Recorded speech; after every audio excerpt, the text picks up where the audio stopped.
Hello students, हमारा प्रश्नावली 6.3 का प्रश्न नंबर 2 है कि आकृति में दर्शाए गए त्रिभुज ओ डी सी समरूप है त्रिभुज ओ बी ए के और कोण बी ओ सी 125 डिग्री का है और कोण सी डी ओ 70 डिग्री का है।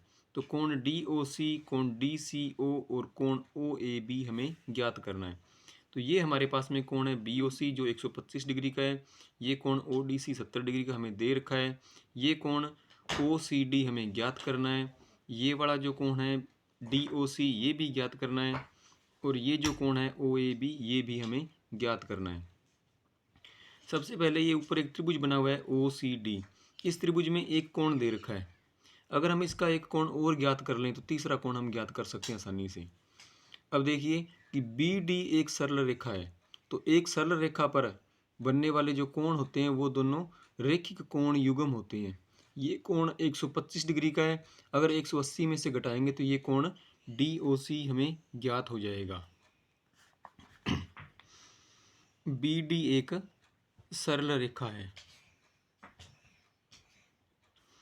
इसलिए जो ये कोण बनेगा अंदर इसके डी ओ सी और ये बाहर जो कोण बना है बी ओ सी, इन दोनों का जोड़ 180 डिग्री होगा क्योंकि ये रैखिक युग्म कोण है, रैखिक कोण युग्म है। एक रेखा पर अगर कोई दूसरी रेखा प्रतिच्छेद करे तो उसके एक की तरफ बनने वाले कोणों का योग हमेशा 180 डिग्री होता है। तो इसमें हमें बी ओ सी का मान जो है वो 125 डिग्री दे रखा है। अगर हम 180 में से घटा देंगे 125 को, ये प्लस का इधर आके हो गया माइनस का, तो हमारे पास कोण डी ओ सी आ गया 55 डिग्री का। ये हमने एक कोण जो है डी ओ सी ज्ञात कर दिया। अब देखो डी सी ओ, ये वाला कोण डी सी ओ, ये सी पर बनने वाला, तो ये कोण हमने 55 डिग्री ज्ञात कर लिया। एक त्रिभुज के तीनों कोणों का योग 180 होता है। तो त्रिभुज ओ सी डी में कोण योग नियम से त्रिभुज का कोण योग नियम ये कहता है कि त्रिभुज के तीनों कोणों का जोड़ 180 डिग्री होता है। तो इसमें एक कोण हमारे पास में 55 का, एक 70 का और सी वाला ज्ञात करना है। तो कोण O C D plus 55 degree plus 70 degree बराबर 180 डिग्री। 70 और 55 हम जोड़ेंगे तो बन जाएगा 125 डिग्री। कोण O C D plus 125 degree बराबर में आ गया 180।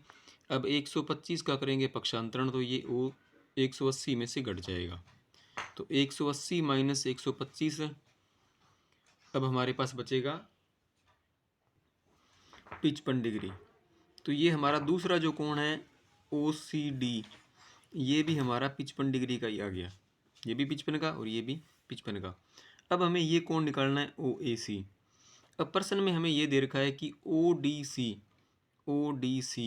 और ओ बी ए दोनों क्या है, समरूप त्रिभुज है और समरूप आकृतियों के संगत भाग बराबर होते हैं, भुजाएं समानुपाती होती हैं और कोण होते हैं बराबर।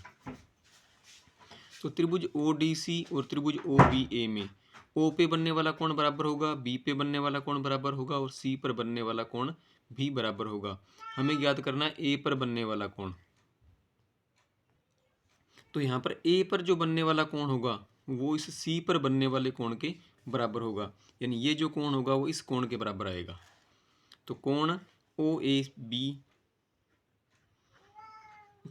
ए बी बराबर आ जाएगा कोण ओ सी डी,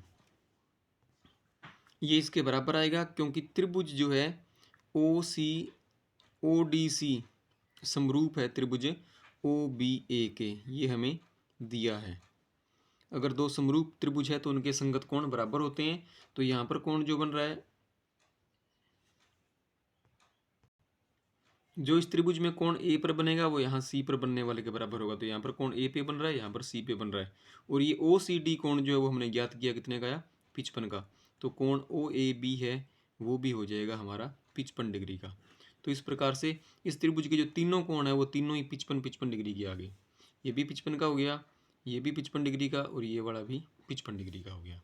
अगर आप चैनल पर नए हैं तो चैनल को शेयर और सब्सक्राइब कीजिए। धन्यवाद।